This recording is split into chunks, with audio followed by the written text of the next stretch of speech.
And one of the key elements to WWE staying relevant and popular with wrestling fans is their ability to try new things to make their television product as fresh as possible. Well, this has mixed results over the years, as some ideas have been poorly received and have been dropped without any context or any explanation. Also, there are some times where WWE will present a new idea to fans and fans will actually react rather positively to the idea.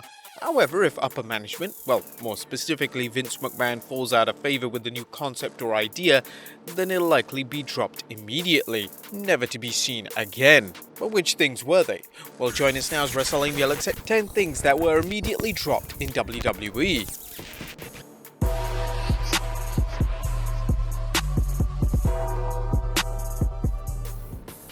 Be sure to subscribe and hit that notification bell for daily wrestling videos and follow us on Facebook for exclusive lists. Number 10. WWE's Junior Division. In 2005, WWE made concrete plans to revamp their Cruiserweight division. They would introduce the Junior Division, and this would be a key part of the SmackDown product, and featured names such as Juventud Guerrera, Psychosis, Paul London, Brian Kendrick, Jamie Noble, and Billy Kidman. Now, the idea on paper sounded fantastic, but this was until Vince McMahon allowed Johnny Ace, aka John Laurinaitis, to be in charge for hiring new talents for the division. For whatever reason, Ace decided to hire a bunch of midget wrestlers instead of any credible and notable superstars for the division. Due to Ace's blunder, WWE were forced to feature the Mexican midget wrestlers that Ace had bizarrely hired. The division just lasted over 5 months, and by 2006, all of Ace's hires were released from the WWE contracts. Number 9. Turnbuckle Camera. Now, WWE likes to experiment with new production techniques, and this was most definitely the case in 2015. In that year, WWE introduced cameras on the ring post facing the ring. This was a completely new technique, and they were heavily featured during the 2015 Fastlane pay-per-view event. The cameras allowed fans to get a closer look at the action, and they were mainly used on replays, particularly when it came to match finishes. The concept didn't last too long, and the new cameras were quickly removed. Fans had mixed thoughts on the cameras at the time, as whilst there was a degree of appreciation for WWE trying something new, the overall quality of the shots on offer simply wasn't worth it.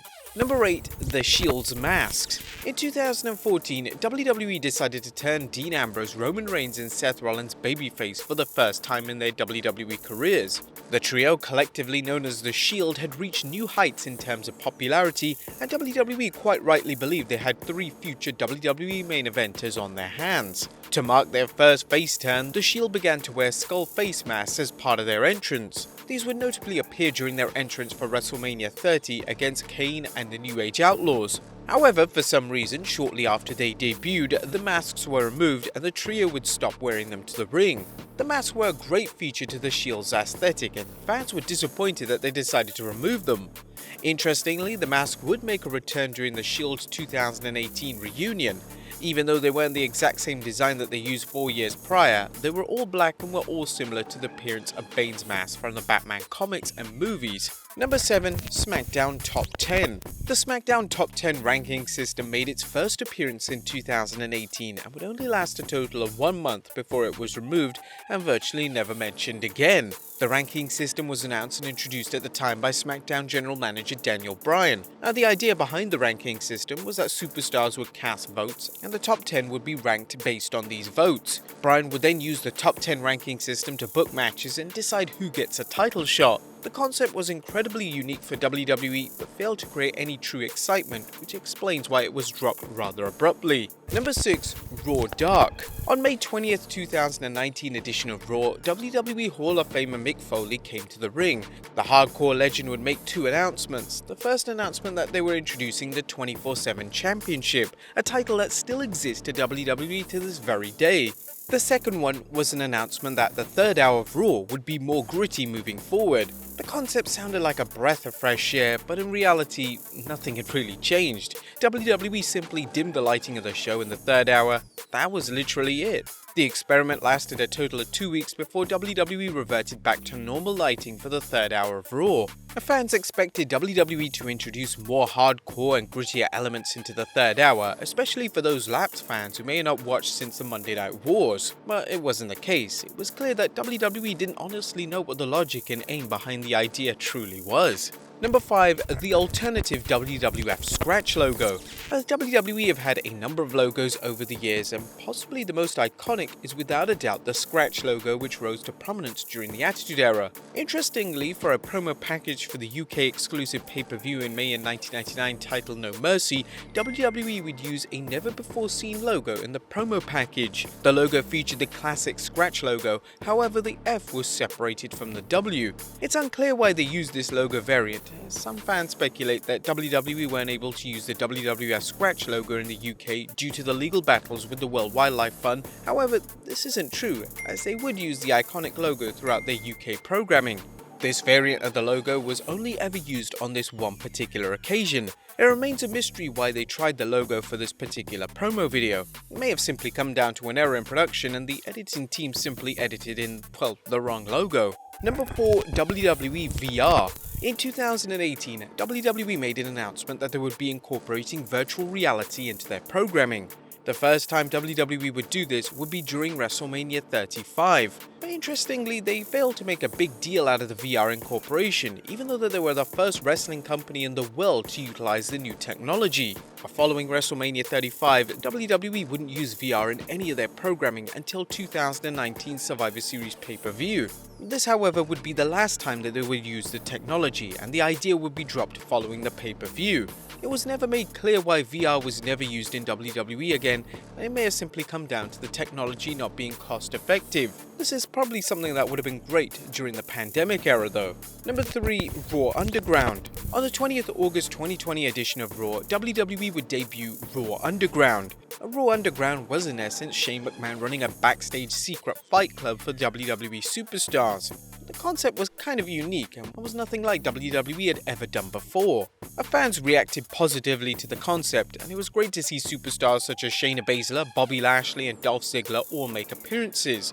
Unfortunately, the concept only lasted around 2 months before it was dropped forever. WWE believed that running this concept during the global pandemic was just far too risky and they didn't want to risk any rise in infections, so it was simply cancelled without any on-air explanation. Raw Underground would then be virtually erased from WWE history, and superstars who appeared on Raw Underground such as Omos and Commander Aziz were repackaged. Number 2. The SmackDown Hacker. The SmackDown Hacker would be first introduced in early 2020. The hacker would infiltrate WWE program and would see him reveal personal information about WWE superstars. For instance, he revealed a plan of Sonya Deville and Dolph Ziggler to keep Mandy Rose and Otis apart. Now, there was a lot of speculation as to who the hacker was going to be. Fans believed that it was going to be Mustafa Ali, and a number of sources confirmed this. However, in the summer of 2020, the segments and the character were dropped with immediate effect. In relation to Ali, Ali would begin to lead the Retribution stable on Raw, an infamous stable that, whilst had a lot of potential, was hindered thanks to poor presentation and weak storytelling. The reason the storyline was dropped was that Ali was randomly moved to Raw shortly before he was revealed as the leader of the Retribution stable, which left WWE in a difficult position. They then decided to reveal that Ali was in fact the SmackDown Hacker during a random backstage segment on Raw in October.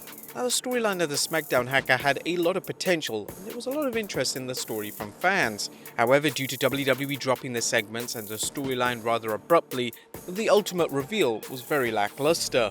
And number 1, WWE's 2001 WCW REBOOT. When WWE acquired WCW in 2001, the initial plan was to rebrand Raw as a WCW-centered show. SmackDown would then become WWE's new A show. This idea was an interesting one to say the least, and before WWE executed it, they would perform a trial run on the 2nd July edition of Raw. For the show's main event, Raw would turn into a WCW production. The graphics, music, and even commentary team were altered to match the WCW brand. The match that they would trial was Buff Bagwell vs Booker T for the WCW title. Sadly, the match was one of the worst received matches in Raw history. The crowd wanted no part of it whatsoever. They would boo both men extensively, and the crowd only wanted to see WWE talent, so they simply had zero interest in seeing anyone from WCW. When Stone Cold Steve Austin and Kurt Angle interfered in the match, the crowd would give both men an enormous pop. This was interesting as the two men were two of the top heels in WWE at the time, which just showed how much the crowd hated the idea of WCW taking over Raw. Following the match, Vince McMahon would decide to axe the idea of a WCW reboot altogether. Instead, he would proceed with the Invasion storyline over the next few months. But there you have it, folks. 10 things in WWE that were dropped immediately. What had the most potential? Let us know in the comments down below, and I'll see you next time with some more wrestling content.